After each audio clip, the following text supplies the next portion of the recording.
It's all about the fact that we are grateful to live in this incredible country. And it is, I feel, an obligation, especially for veterans, to seek out and find a way to take advantage of these great opportunities and to direct the country, be in a position, a strong financial independent position to direct where the country goes. I think that's important.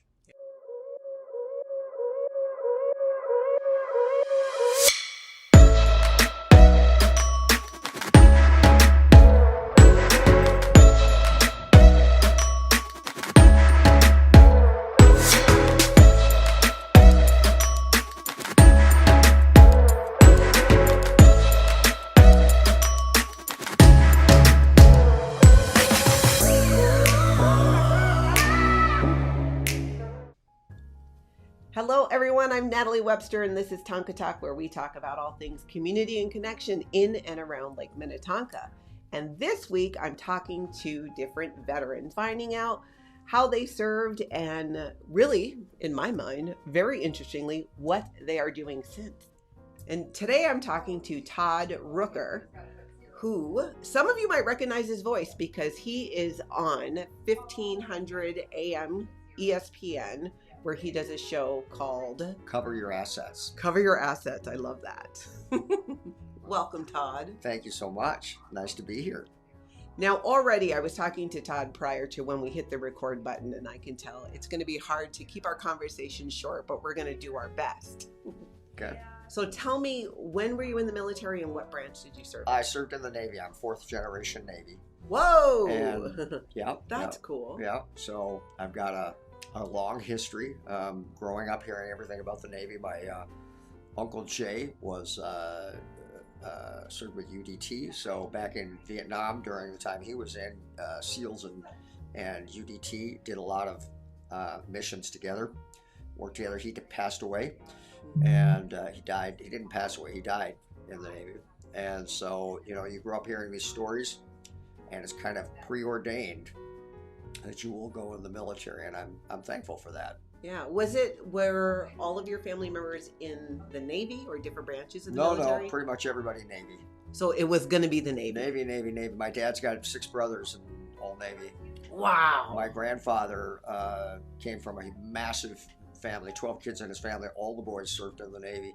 And that was interesting because during the Second World War, if you ever saw that, I think the movie Saving Private Ryan, where they talk about the fact that if there's all boys in, the last boy doesn't need to go, and the reason for that was to stay back and help mom and dad with the farm. So they were trying to pull him out for that reason, because we were such an agrarian society at that time.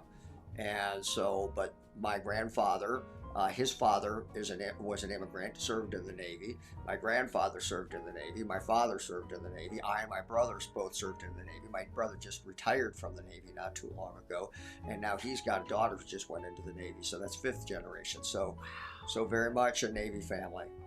That is really amazing. So when you were in the Navy, what is it you did in the Navy? Well, initially I was an electronics technician, and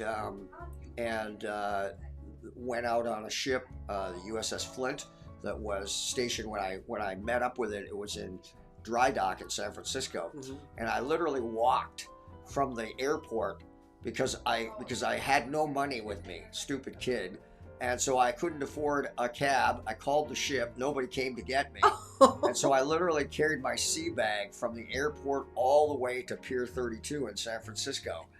And that's a long story, but anyway, that was a miserable proposition. But anyway, so then we went out on a Westpac, came back, got hit on our way back from a hurricane in Mazatlan, got back, and then came up the coast to San Diego, and for the second time, I went and tried out for a SEAL team, Basic Underwater Demolition SEAL, and I did it first in Great Lakes, Illinois, and then I did it again when I was there. So then I spent time in San Diego thereafter for the Special Operations Command.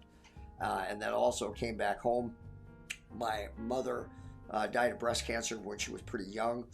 And so I got a humanitarian transfer and spent time being Old Navy Honor Guard, where they would fly in and fly me out to be drill team leader to do military funerals for, admirals and stuff like that. But really cool time. Yeah. Enjoyed it very much. So you spent 6 years in the Navy. Yep. And then you made the decision that you weren't going to continue on. You were just going to become a civilian and get into something else. I met my wife. That was the problem. Is that what happened? That's what happened. So, yeah, but yeah, I did. That's pretty much it. I mean, I don't know that I ever had designs on making it a career. However, if you do go, if you have kids, if you do go into special forces, if you go into SEALs or you go into, Air Force Pararescue or Green Berets, there's an adage that says that if you're an operator, you either retire or you die. Mm-hmm. So rarely do people after a level of training get out. But I never saw myself as somebody who was going to be a lifer dog, as we called it.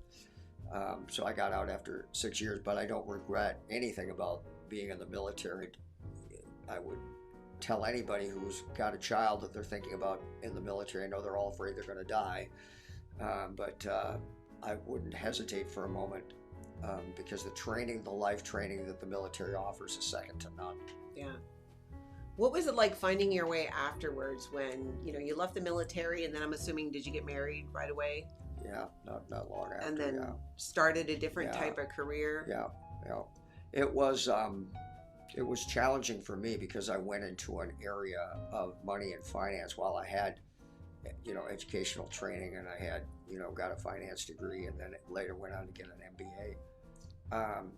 Seeing yourself as a financial person as opposed to just getting academic training are two very different things. Mm-hmm. But the one thing that I'll say, and this is kind of what we talked about earlier, is when you get out of the military and you have the audacity to raise your hand and say, I will serve this country and I may die doing it, I believe there's an absolute obligation to take advantage of all the tremendous and wonderful opportunities that this country has to offer. And I think too often people are so keyed into the practitioner employee mentality that they miss the boat, because the opportunities I'm talking about generally are not in existence when we're talking about I'm going to become this or that and work for a corporation for 30 years. The opportunities that are available are in the realm of being self-employed, a business owner, having a business structure legitimately, an LLC, S Corp, C Corp that you're operating out of. And that's lost on the vast majority of the population. And moreover, today people aren't trained to own things. I mean, they don't even own their own single-family home, and often they don't even have great designs or desires on it, and neither does anybody they know either. That's a huge problem in my mind. So for the veterans who are coming back, they need to find themselves and realize that no matter how bad this country seems to be or not, there's just tremendous opportunity here, but you got to wake up and you got to take advantage of it. Mm-hmm. Do you think that because of your time when you were in the military and your experiences, because you get a whole nother way of thinking and prioritizing what you're doing in service for the country and for people, is what gave you kind of that drive to, like you said, take advantage of these opportunities? Seems like you were really hungry for it, and you wanted, it was almost, and correct me if I'm wrong, not an obligation, but you knew it would be wasted because... Oh, I do think it is. I think it is a bit of an obligation. I think that, now I grew up on a farm, mm-hmm. and so self-sufficiency is something that is severely lacking. You know, in my day, I'm older, there were no cell phones, and when your tractor broke down in the field and you were all alone 10 miles away from home, nobody was coming to help you. Yeah. And so learning self-sufficiency was a given. But the military, regardless of whether you're in combat operations or just, live fire readiness, mm-hmm. and that's just a term, maintain readiness at all times, teaches you a level of urgency that does not exist in the civilian world. Mm-hmm. And if not for your exposure to that, you might never get it, or at least a lot of the people I knew would never have gotten it. So a level of urgency pushes you into uncomfortable situations, and you learn, as we say in the military, to become comfortable being uncomfortable. A lot of people just naturally shy away from those things, and as a result, they do not grow as human beings. So I think the military is absolutely phenomenal at teaching you how to urgently complete tasks and move on to the next thing. Now, not everybody who comes out of the military is going to have that. As you've already said, everybody has a different experience. Some people will be a cook and nothing more than that. And that's not to say that's a bad thing. But for a lot of people, just simply, hey, basic training or officer candidate school, having your bed inspected every single morning, folding your underwear to the left, not to the right. Things that, I'm not interested in whether you're passionate or fulfilled. Just shut up and get the job done. I like that. I'm a little militant, but I like that. So me too. Yeah. So that's really neat. It really does seem that your time in the military really is something that you've taken into everything that you've done since. From That's talking true. to you and what you've done so far and what you're doing, that idea of just being comfortable with the uncomfortable. And it sounds like that's something too that you help people do, that you help people achieve. Try in what you do. Try. I do. I tend to seek things that are hard. I like the hard things. I think that needs to be there to bring them out. Gearing up for things that are challenging. I was a boxer, so the punch you don't see coming is the one that knocks you out, right? Well, when you expect things, you see it, you parry, you see the punch coming. Even if you get hit with it, it's not as bad as you thought because you were prepared for it. It's when you're not prepared for life. So expecting things to be hard, putting yourself in these compromised positions where you are expecting it to be really hard and you're gearing up for it, really makes you more of a human being. And when things aren't that, for me personally, I think I'm less than average. So I always want to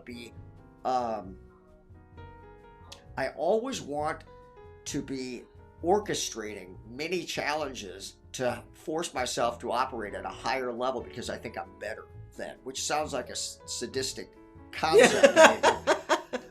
But I kind of think that. And I think a lot of the other folks that I know in the military, have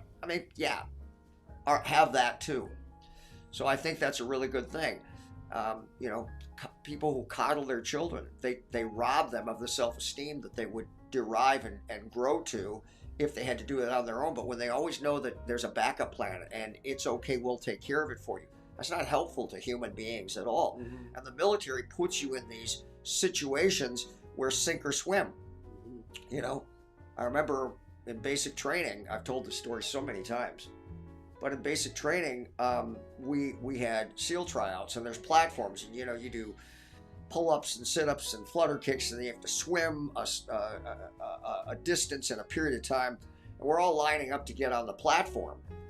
And as we're lining up, it's ironic because there's SEAL instructors there, and you would assume that anybody who has the audacity to try out for special operations is good. Well, at least in the Navy, which is maritime operators, hardest environment in the world to operate in, you would assume that those people all know how to swim, and you'd be totally wrong about that. Wow. And so we've got people walking up to these platforms, lined behind each other to do their swim, and one of the guys says, "I don't know how to swim," to the SEAL instructor, and the instructor says, "Oh, that's too bad." And the guy turns as though he's going to get off at the platform, and the guy turns and takes his hand and throws him into the deep end. And the guy falls in and goes in. He didn't fall in, he goes in. And he looks like he's going to die. I mean, his head looks like it's so red, it looks like it's going to explode. And it seems like it takes him 5 minutes for him to flail his way to get to the, because he really believes he's dying, right? Yeah. And nobody along the side is jumping in to help him.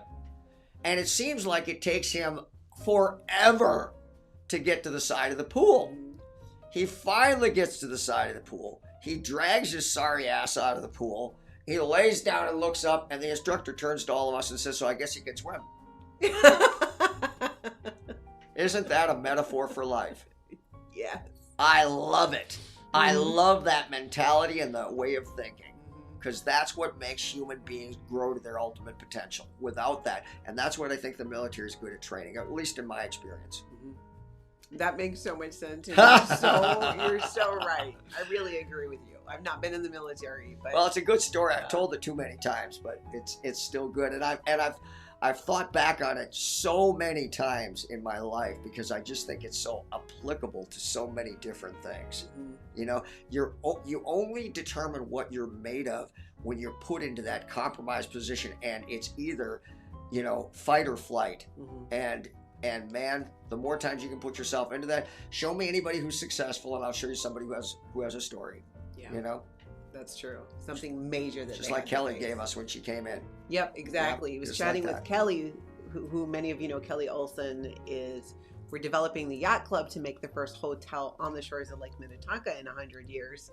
And absolutely, that takes some doing and some confronting of what seem like obstacles that cannot be overcome, but completely. I'm with you. I love that mentality. It's fascinating to hear, and I really appreciate you coming in and sharing. And of course, thank you for your service when you were in the military. And people can find you now if they want to watch your show, right? Or listen. Yeah. I'm sorry. Yeah. Well, I'm on Spotify. I'm on Media One. I think I'm on Apple Music too. They can also go to the Score North or KSTP website, the ESPN website, and find us in the partner shows on Saturday from 8 to 9 every Saturday morning. And we've got podcasts on all those places as well. But the Veterans Day is an important day. It's all about service. It's all about the fact that we are grateful to live in this incredible country. And it is, I feel, an obligation, especially for veterans, to seek out and find a way to take advantage of these great opportunities and to direct the country, be in a position, a strong financial independent position to direct where the country goes. I think that's important. Yeah, that makes a lot of sense. Well, thank you very much. And everyone else, I will talk to you